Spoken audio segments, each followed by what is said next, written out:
But generally speaking, over the 5 to 7 to 10 to 15 year period, you're going to be in a pretty good place if you're in a business that, that's going to have continual demand, like these home service businesses and professionals. We're all going to need that stuff, right? Welcome to Think Business with Tyler, sharing our methods and strategies for success. Join in on our conversations with business owners as we highlight their triumphs and detail how they overcame the challenges they faced while continuing to grow and scale their business. It's time to think life, think success, and think business with your host, Tyler Martin. Welcome back. Today, we're diving into the world of commercial real estate with Paul Neal, a seasoned expert who's about to share invaluable insights for entrepreneurs like you. Discover why it might make sense to buy a building for your business. Learn about wealth building strategies like the 1031 exchange, and hear the inspiring tale of a client who turned a sale into a retirement income goldmine. Let's chat with Paul now. Hey, Paul, welcome to the Think Business with Tyler podcast show. How's it going today? Hey, Tyler, it's gone awesome, man. Thanks for having me on. Yeah, thanks for being on here. Hey, if we could get started with just learning a little bit about you, I'd love to know what you do professionally. Yeah, so I run Vantage Point Commercial Capital, which we focus on funding commercial real estate predominantly and acquisition money. But most of our focus is really kind of narrowed down in helping business owners acquire their owner user space, acquire the space that they're operating their business out of, or build a building or whatnot to run their show in. Very cool. And then how about something on the personal side? Is there anything you could share that we could learn about you a little bit personally? Yeah, I love to do a lot of things. Love the outdoors. I was telling you before we hit record that we just recently moved to the mountains of Virginia near our alma mater, Virginia Tech, and we spend a lot of time outdoors, hiking, biking, and now that it's getting warm, hopefully whitewater rafting. So anything outdoors, and we escape traffic and the grind, and so it's been great. We love it. That's awesome. I can envision a retreat coming your way here in the near future, a business owner's retreat coming to the mountains of Virginia. Yeah, they can join me at my daily retreat. It's every day. I started this morning on a nice run in the fog, and it was just pretty amazing. Yeah. That's awesome. Man, that sounds beautiful. Hey, so let's get into this topic of business owners owning their own building or the building they're working out of. First, how did you get into something like this? How do you specialize in something like this? Well, I mean, I've been in real estate finance since 1998, and I'm kind of a numbers guy. My training by education is engineering, and I won't bore you with the details of how I segued into real estate finance, but have owned. This is the sixth business I've owned since college back in the early 90s. And but most of them threaded through and around real estate finance. And most of my clientele in the early days, I wasn't doing this. We were focused more on residential and the residential investing. But most of my circle of friends and people I ran with were business owners, and the groups that I worked with. And most of them had profitable businesses. They're $1, $2, $3, $5 million range, something like that. And they were spinning off cash. And it became apparent to me that many of them were renting their space, and I had rented my space too at one point and inquired about buying, and ran into some roadblocks and some challenges there. Didn't know much about it, and so I made it kind of a mission to see how can we bridge the gap, make it easier to understand and to do. And because the thought would always come back to me, and it was kind of two groups of friends and entrepreneurs, ones that were able to do it and ones that didn't for whatever reason. And the long-term outcomes and differences that I would see in time in terms of the net worth of their business and the opportunity they had with the equity and that sort of thing, and the space itself was getting larger, that gap over time. And I was fascinated by that. And so it became a mission to say, okay, how can I get into that space, make it more easily understandable and achievable for your typical business owner? Because I think that, while you're building a business, you're trying to create wealth and freedom and independence, and a lot of reasons, a lot of motivations. But many of us are missing the opportunity that's right beneath our feet, literally, to leverage that, to accelerate that process while we're going about our normal day-to-day of building that business, that enterprise that's going to, produce the lifestyle that we're after. Does cash flow have you down? Profit not where you think it should be? Maybe it's the long hours. Let's meet to see if I can help. I bridge driving the financial performance of your business to hit growth and success targets. Book a complimentary meeting at meetforgrowth.com to get started now. Once again, that's meetforgrowth.com. I look forward to talking with you. And Thanks for listening to the show. To leverage that to accelerate that process while we're going about our normal day to day of building that business, that enterprise that's going to, produce the lifestyle that we're after. Yeah. So you use the terminology typical business owner. Is this something that, in your opinion, is applicable to most business owners, the typical business owner? Yeah, that may be a misnomer. Typical. I don't know if there's a typical anything, right? Typical investment, typical person. So it's not for everybody. So the way we sort of like to categorize it is a business that has a need and a purpose for a local presence. So you've got employees, patients, clients, some reason to have a physical presence in an area as opposed to sort of a remotely based workforce or, an e-com business that everything is virtual and outsourced and all that. So you have to have a locally based business. You have to have a decent track record in terms of you got to have some profitability, you got to have some stability. So you're beyond the initial years of trying to figure it out, right? Generally, it's going to be maybe 4 or 5 years into the business, sometimes a little faster, sometimes a little longer, but there's some stability there. And there's a glide path ahead in terms of, hey, you're not going to exit the business in the next 2 or 3 years, but you're thinking, hey, 5, 10, 15 years, I'm going to be in here, I'm going to build it here in the community. And maybe it's part of your succession plan. You're going to sell or you're going to pass to your kids or whatever, but you plan on this thing being worth some value and you like to capitalize on that and maximize that. That's really the target. And for someone who is in a position where there are certain businesses that you just have to be in a certain area, it might be hard to acquire property in that specific space. But for most of those other businesses that meet those requirements, like your home service type companies, right? Your HVAC company, your plumber, your electrician, your professionals like your attorneys and CPAs, your veterinarians, your chiropractors, dentists, doctors, all of those sort of check the boxes that would position you in a place to say, hey, it's something to consider seriously, at least, if not make the decision to do it. Yeah. Wow. A few things to unpack there. So, what point do you like, is this better numerically? If you run the numbers, is it always going to end up being better than renting your own office as opposed to if you buy a building and then you own it and you obviously are probably making mortgage payments on it? Does mathematically it turn out to be better most of the time, all of the time? Well, I hate to use the word all, right? Sorry. Yeah, all and every is, we never use that in finance, but in many cases, in most cases, yes, over the long term, it does turn out to be a positive advantage versus renting for a number of reasons, not just financially, but the control aspects that you have over the space, the things that you can do in it without having to seek permission, but just purely financial. When you look at even with very little or just modest appreciation of a building over time, with the principal payments that you're paying down, which is a whole nother conversation because one of the things that I also saw as sort of my origin story is, I realized that myself and a lot of my friends that were business owners that were making more and more money, we were spending more and more money, right? And we were living our lifestyle, and there's a tendency to do that. And the savings and investment kind of became secondary. This also becomes a sort of forced savings plan for business owners that, when they look back, 10, 15, 20 years, they're like, oh, thank God I did that because now I have this asset. But all that taken apart, yes, we have financial calculators. We can run illustrations to show if it's apple to apple, approximately the same amount of business space over time, generally owning will win over renting. So control, I totally get. That makes total sense. You're not going to have a landlord walking in one day and saying you either need to move out. I had a client last year. This happened to. He was in the trades field, Mhm. and here he thought he had an option to renew and have the place for another 5 years. So he's kind of cruising along through the year. He's got all kinds of goods in a warehouse area, and literally the landlord one day sends him a 30-day notice and says, "Hey, you're up."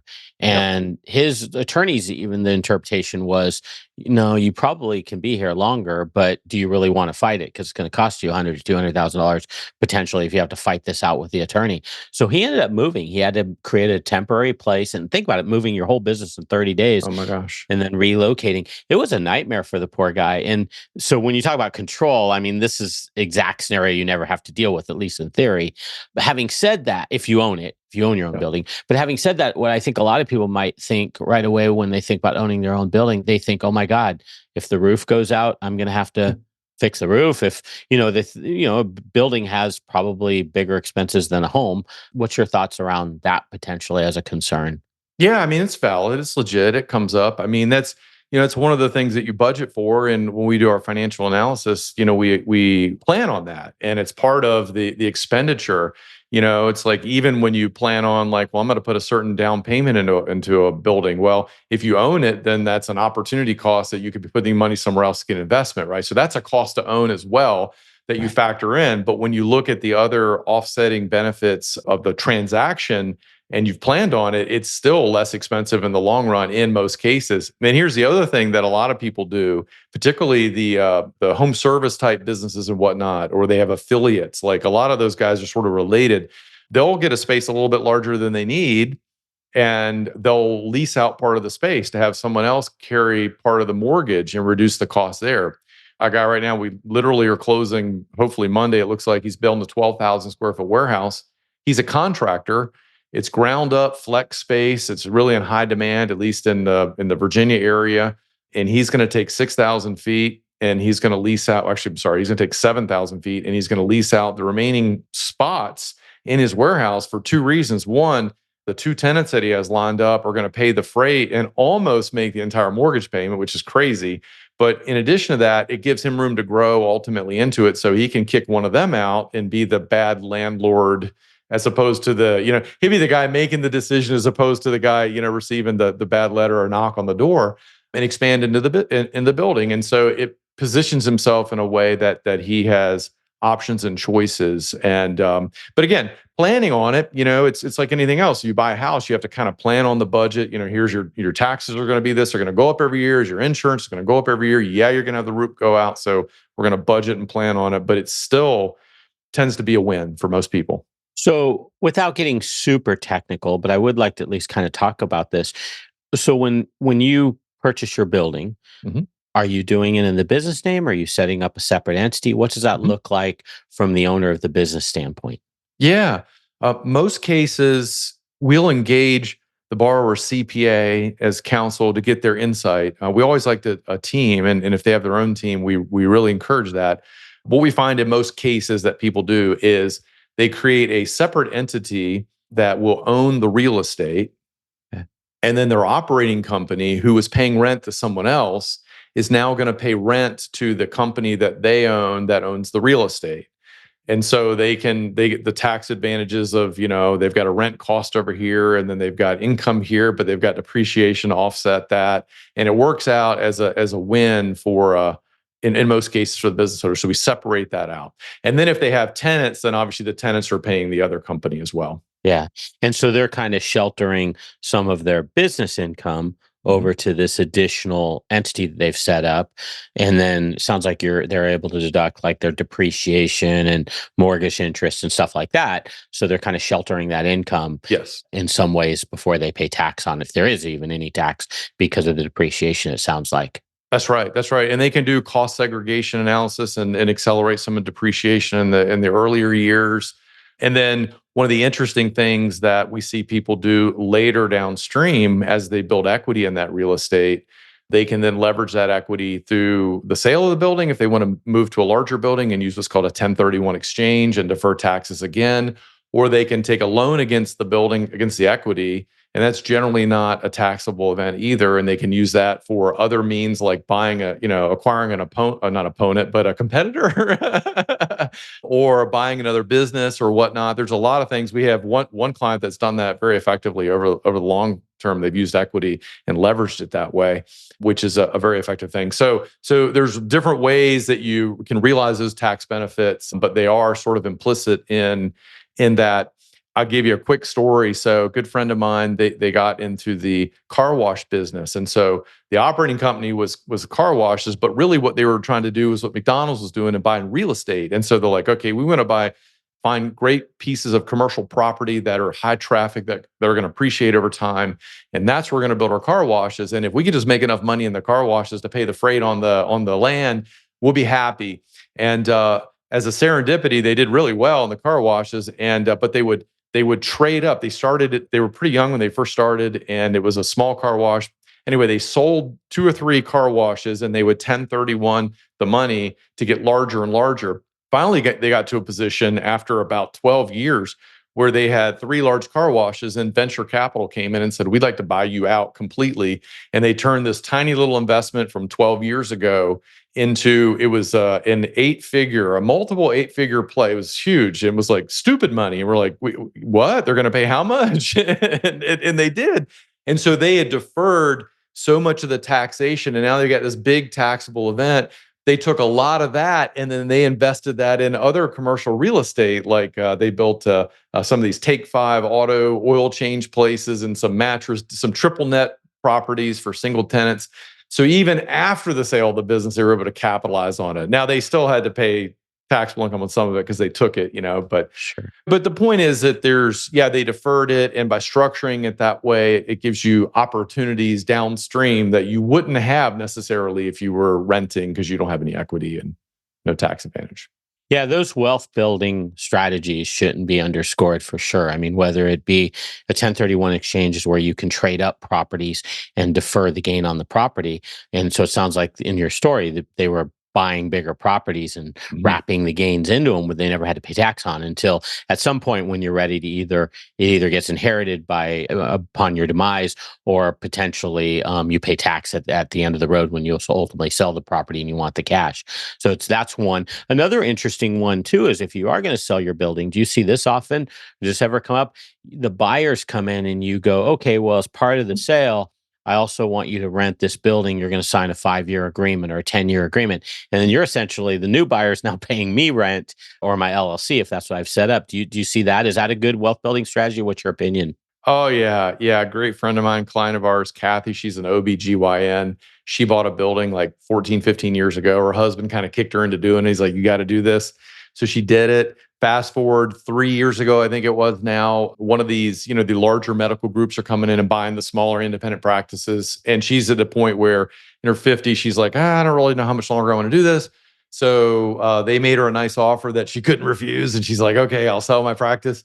And with a stipulation that, hey, I want to work for you for, next 3-4 years, kind of on, my schedule, maybe 5, maybe 2.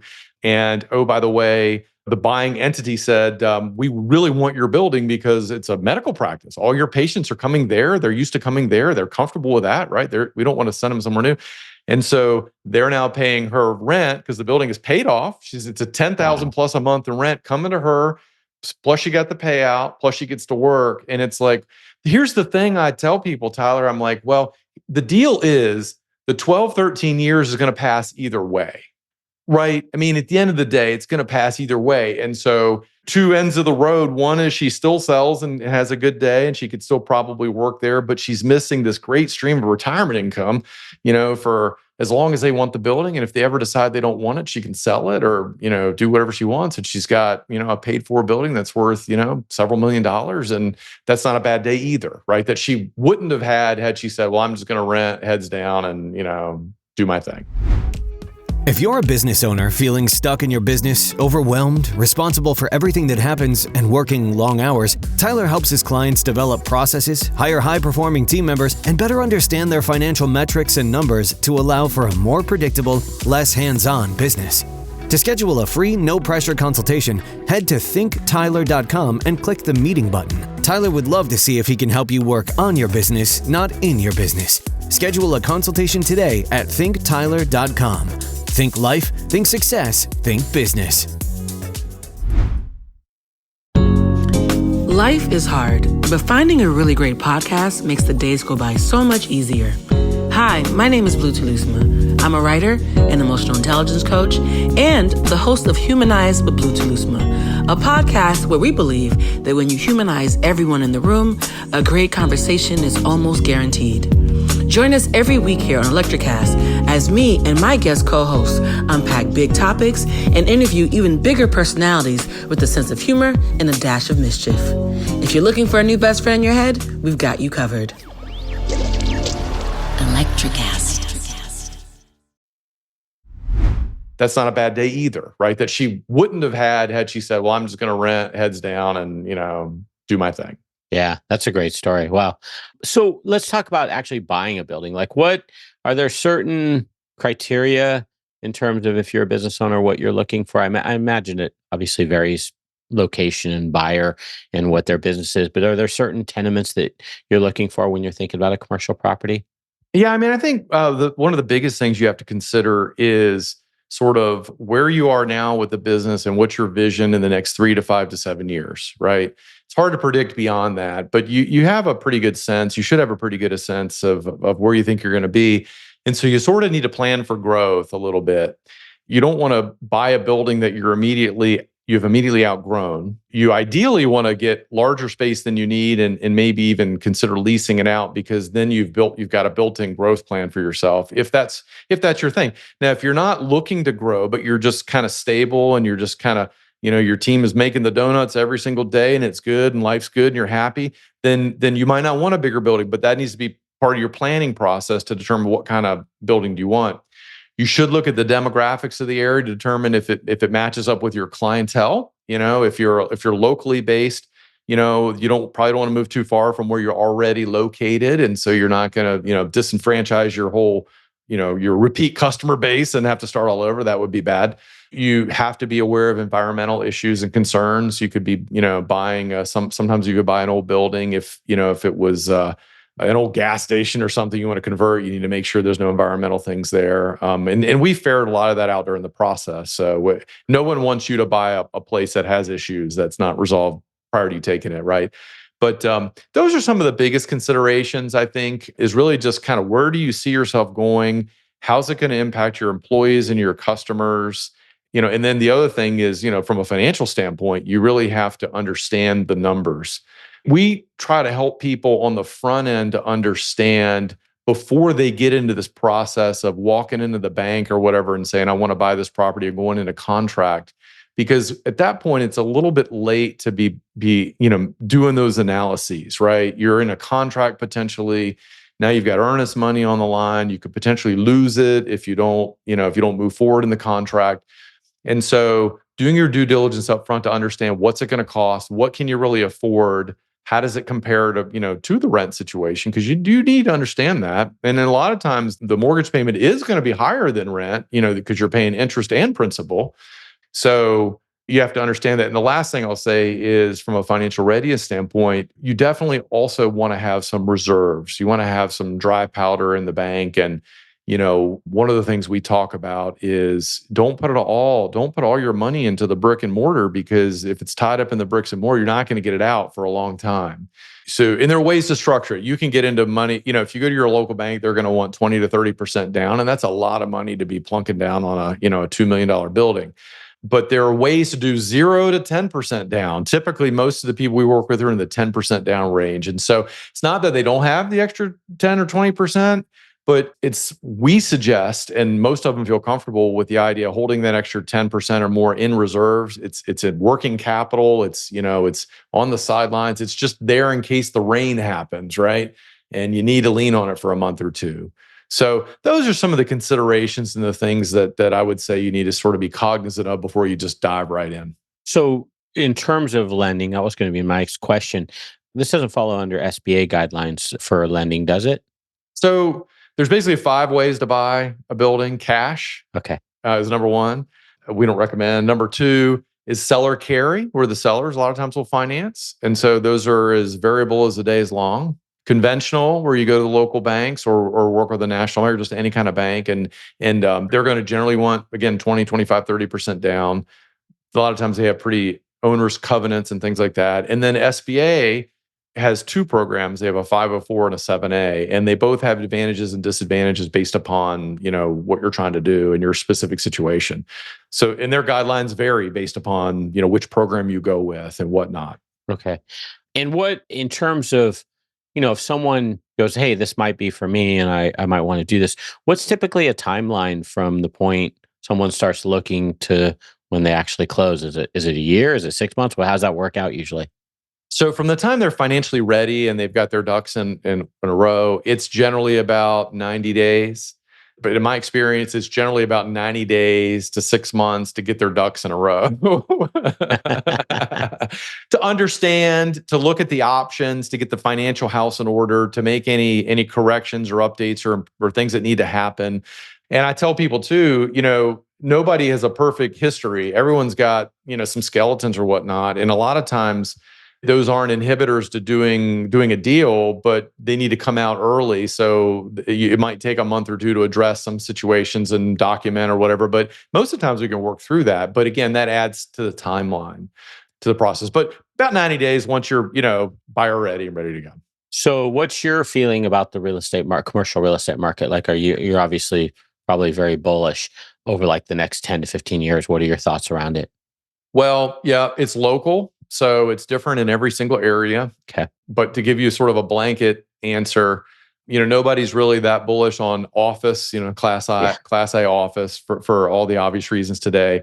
But the local stuff, like the local service office, the flex warehouse, all that, it's in high demand. I mean, people, as our population grows, people need more and more of these services. I mean, I don't plumb my own house. And although I should learn how to do it after the last plumber came and I saw his bill, I'm like, holy smokes, I'm in the wrong business.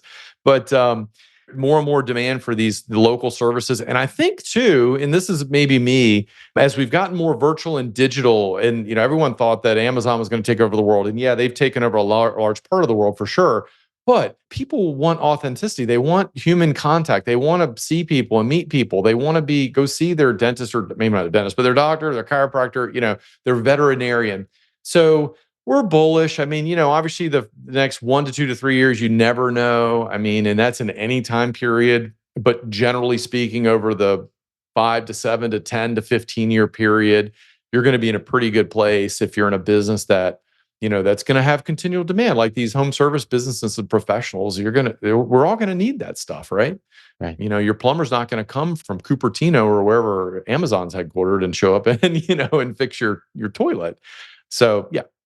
Yeah. I like your answer, right? Because I think sometimes when we hear commercial real estate right now, we think, oh my gosh, all those big office complexes, and all the news tends to be really bad.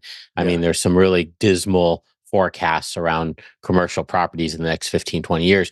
But when you kind of separate out local, smaller type buildings, maybe multi-use even, I think they're you have to look at them a lot differently. It's a different type of commercial, and you just have to factor that in. Yeah, no, undoubtedly. And commercial is a big, broad blanket. And you're right. You have industrial, warehouse. You have office. You have hospitality. Yeah, for sure. But these local ones, most of the people that we're dealing with are, in the $1 to $10 million, $20 million range. It's a small manufacturing concern. It's like a professional's office. It's a restaurant, a brewery. They aren't going away, for crying out loud. There's that social aspect, right? Yeah, I mean that's it. And then you have the little coffee shops that I thought long ago Starbucks was going to put everybody out of business, and boy was I wrong. There's more local coffee shops today, and I within from my house now I've got 6 within a 2-mile drive, and they're all different, they're all cool, and they're all busy, and none of them are Starbucks. Well, one of them Starbucks. So yeah, I mean it's just we want that. It sounds like, Paul, you and I should invest the same way. Whenever we have a prognosis looking forward, we should just do the exact opposite. Because I'm kind of like you. I mean, when some of these big box places, you assume it'll just put places out of business, and they do. But it also fuels this whole almost undertone of like coffee shops is a good example. Same thing in my area. We have all these kind of specialty coffee shops. I mean, there's obviously a fair share of Starbucks, but you also get these coffee shops that have their own personalities that I believe are probably driven by the whole craze of Starbucks. Yeah, right. So it's like, what do they do? I don't know if they still do it, but I think one of the strategies on a lot of these franchise restaurants was look for where McDonald's is and build nearby. Right. Right. I mean, you can save yourself a whole bunch of money on your own real estate department, by buying a map where McDonald's is and just place, and it works. And that's how commercial works. They want to congregate together because you get traffic and people, and yeah. So yeah. Hey, before we wrap up, any tips you could give us, maybe a few tips or something for business owners if they're thinking about, or if they're even interested, anything you could close with, like these are some things you need to look at before you even take a step in evaluating whether commercial properties are right for you? yeah, sure. I mean, that's why I wrote a book, Unleash Your Business here, Unlock Wealth, Autonomy, and Control by Buying Your Building and Firing Your Landlord. And really, that was the purpose, to say basically, here's here's an opportunity that you may have, and kind of walks you through the whole process. It's not a sales pitch. It just walks you through the process of sort of the challenges and the opportunities and the process. So you can get that. I give that away for free. You just pay shipping, and I've got a little assessment, like a 2-minute assessment on it, is buying commercial property for my business right for me now? And that's on our website, ownyourbuildingnow.com. But outside of that, tips, stable to growing income, a business forecast that's positive. You don't have to be, experiencing 10x growth, but just positive growth. One of the things I tell people is make sure that your business is getting good reviews, because people, lenders, investors, we're all looking at that now. And nobody wants to lend money to somebody who's got nothing but terrible reviews, because it's a reflection of your business and your character. So if you have some issues there, time to start shoring that up, as well as credit. You want to shore some of that up too, because that's important.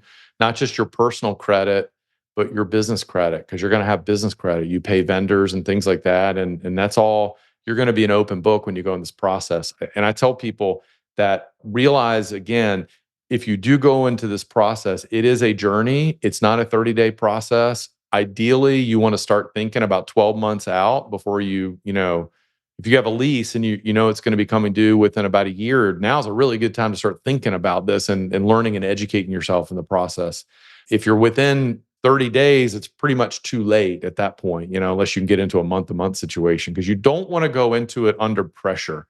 You might get a deal, but I won't guarantee it, but high probability it's not the best deal. It's not going to be a great deal for you. So take some time and learn. And again, we're a resource. Love to help if we could. And that's our focus. We focus on helping business owners really become buyer ready, and to understand the options that are available to them. Yes, we can fund it, but in addition to us funding it, then we can get someone buyer ready that can go anywhere they want to go. But you can do it without the stress and the pressure of jumping into the middle of a transaction and then figuring out as you go. That's not the way you want to do commercial. Hey, one question. You mentioned business credit. Is there one aggregator? I know it used to be Dun and Bradstreet, or maybe it still is. Is there one aggregator that you know of that still really has reasonably accurate information as it relates to small, privately held businesses? Yeah, I mean, D&B is still kind of the gold standard that we look at. I mean, there's some other ones, but this could be different tomorrow, right? Yeah. But seriously, do look at customer reviews and all that. That says a lot too. We're all looking at sort of the whole character today. So personal credit, business credit, and your customer credit. Basically, what do they have to say about you? It's all really important. Yeah, the reviews, it makes sense, but I had never really thought about that your lenders are out there looking at your reviews. I mean, it makes total sense. It makes reviews even more scary in a way that Yeah. if you get some rogue reviewer or rogue reviewers that, can I have that every so often. A client has someone that kind of goes crazy on them, and it breaks their heart. But Yeah. if it's one, it's not going to really affect Right. your business. But if Right. there's a pattern, then you've got something to worry about. Well, yeah, exactly. That's the deal. And so I always encourage all of my entrepreneurs and business owner friends to be focused, or be intentional about getting as many good reviews as you can, because you're going to get some bad ones. It just, people are people, and it just is what it is. So Does cash flow have you down? Profit not where you think it should be? Maybe it's the long hours. Let's meet to see if I can help. I bridge driving the financial performance of your business to hit growth and success targets. Book a complimentary meeting at meetforgrowth.com to get started now.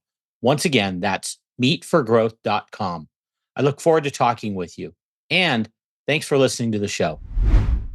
I always encourage all of my entrepreneurs and business owner friends to be focused, or be intentional about getting as many good reviews as you can, because you're going to get some bad ones. It just, people are people, and it just is what it is. So It's so true. Yeah, it's so true. Okay, so your website, once again, ownyourbuildingnow.com. Ownyourbuildingnow.com. I'll put that in the show notes at thinktyler.com.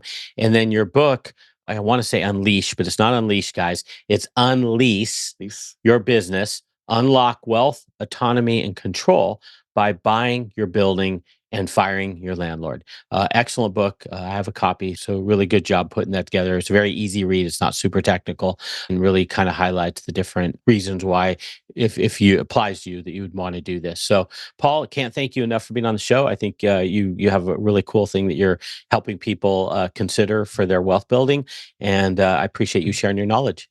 Yeah, Tyler, it was a lot of fun. I appreciate it. I love a great conversation. Thanks, man. Take care. Okay. You too. That's all for this episode of Think Business with Tyler. But we have plenty more resources to help you in your pursuit of business excellence on our website at thinktyler.com. If you'd like to be featured in a future episode of the show, feel free to reach out to us on social media at think_Tyler. We look forward to helping you think life, think success, and think business.